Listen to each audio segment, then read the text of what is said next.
National festival হিচাপে recognise কৰিছে আৰু সেইটো চলি আহিছে।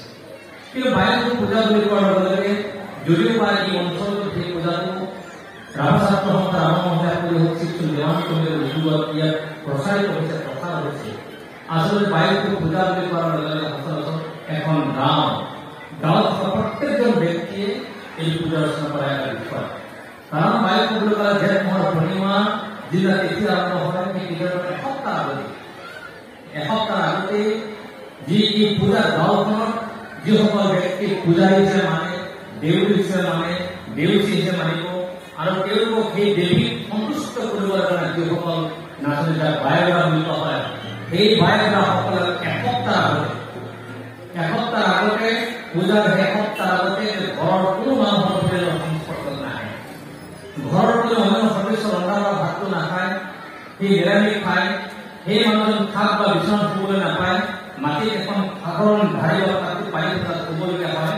সেই পৰিৱেশ যদি একদম শুদ্ধ কৰি পূজাৰ দুদিন আগত যিজন আমাৰ মূল দেউৰী থাকে, যিজনে পূজা অৰ্চনা কৰি যিজন বলি বিধান কৰে, সেই বলি বিধান কৰাৰ ঘৰলৈকে আহে, ঘৰতে থাকে আৰু থাকে তাত সেই দুদিন ধৰি সম্পূৰ্ণ পূজাটো তাত আৰম্ভ মূল যিদিনা বলি বিধান যিদিনা পূজা যিদিনা সময় যিজন ইয়াৰ ৰং বুলি কৈছে, ৰাম বুলি কৈছে, যিজন কৰিব সেই নৌকা দেৱীক পূজা অৰ্চনা কৰি বলিবিলাক হয়। সেই বলিদান হোৱাৰ দিনটো হৈছে জেঠ মাহৰ পূৰ্ণিমা।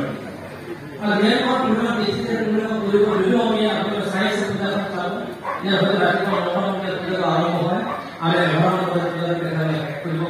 তেওঁলোকে চিম্বলিক ইয়াত পূজাটো কৰিছে আৰু তেওঁলোকে বাৰাণসী নৃত্য দুৰূপৰ নৃত্য কৰাৰ পদ্ধতি কৰিব নহ'লে নকৰিব।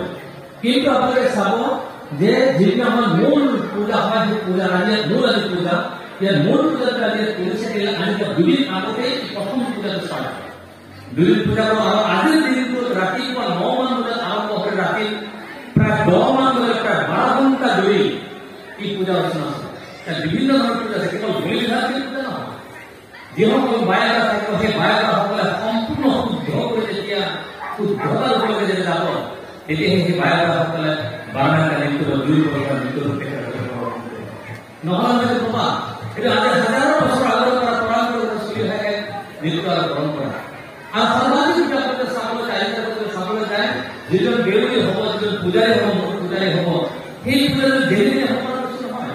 সেই পৰম্পৰাগতভাৱে এজন মানুহৰ হাত থাকে, তেওঁৰ পৰিয়াললৈকে যায়, যদি তেওঁৰ পৰিয়ালৰ পৰা যদি বেলেগৰ মানুহলৈকে যাবলগীয়া হয়, এক বিশেষভাৱে পূজা অৰ্চনা কৰিলে মানুহক সহায় কৰা যায়। যিজনে সেই বায়ু পূজা যিজনে বাঢ়ি পূজা ব্ৰাহ্মণ যিয়ে বুজাব, এজন মানুহে বুজাব লাগে। যিয়ে ভাতটো মানৰ কি কয় খামটো বুজাব, এজন মানুহে বুজাব লাগে। দাইল এজন মানুহে বুজাব লাগে। বলিটো পূজাৰীজনে দিব গোটেইবিলাক। গতিকে এই যে শুদ্ধ বতৰৰ ৰাতিপুৱা আনহাতে যোৱা কালিৰ পৰা যিসকল বায়ুৰ যিসকল পূজাৰীসকল নিৰামিষ আহাৰ খাদ্য নোখোৱাকৈ থাকিলে দিনটো কৰি দুপৰীয়া পূজা বা মূল পূজাৰ বলিদান হোৱাৰ পিছতে তেখেতসকলে ভাত নাখায়।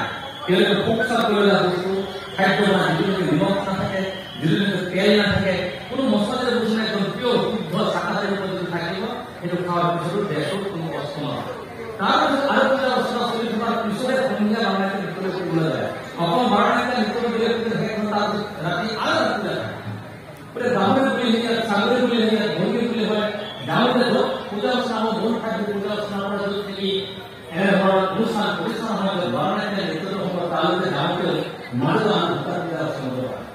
সাংঘাতিক পৰম্পৰাগতভাৱে আস্থাৰ বিশ্বাসৰ মাজেৰে এতিয়া বায়ু নিমিত্তে যে পূজা কৰা হয়, সেই পূজা অৰ্চনাটো ইমানেই মাহাত্ম্য আছে যে যদি সঁচা অৰ্থত যদি এসপ্তাহ ধৰি পূজা অৰ্চনা যদি কৰে, তেতিয়াহ'লে এইটো আজি একদম হিষ্ট্ৰী সাক্ষী, বৰঞ্জী সাক্ষী যে সেই এখন দুপৰীয়া বলিদান হোৱাৰ পিছত যিটো অঞ্চলত পূজা কৰে বৰষুণে কেতিয়াবা ঘূৰিব লাগে।